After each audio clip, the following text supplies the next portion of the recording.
मला असं वाटतं जे मराठवाड्यातील जेवढे नंदी आहेत, नाशिकचे नंदी आहेत, ते एखाद्या कोणामुळे तरी काहीतरी तिथे काहीतरी वाद झाले, विवाद झाले, काहीतरी त्यांनी चुकीची लँग्वेज वापरली. पण बाकीचे बैलगाडा मालक आहेत या एका मुलं, मला तरी असं वाटतं, माझं मत मी मांडतो, बाकीच्यांना सजा नाही मिळायला पाहिजे.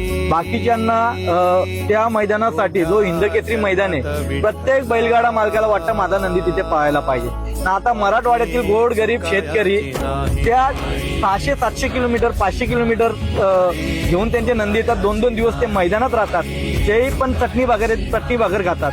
मला तर असंच वाटतं, शिवाय आबा समजदार आहेत आणि माझे चांगले मित्र आहेत.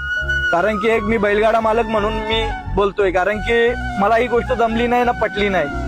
खरं तर ज्यांनी जी चुकीची लँग्वेज वापरली त्याला सजा दिली पाहिजे, त्याला बैलगाडा क्षेत्रातून काढला पाहिजे. आम्ही प्रत्येक गोष्ट पाळतो.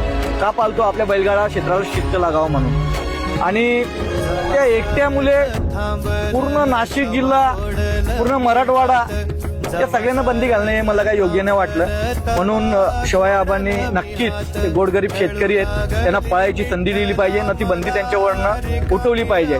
मी एक बैलगाडा मालक म्हणून मी हात जोडून विनंती करतो, कारण की या बैलगाडा क्षेत्रामध्ये मी सुद्धा एक छोटासा बैलगाडा मालक आहे आणि त्यांची बाजू मला माझ्या मनाला जी योग्य वाटते ती मी मांडायचा प्रयत्न केला.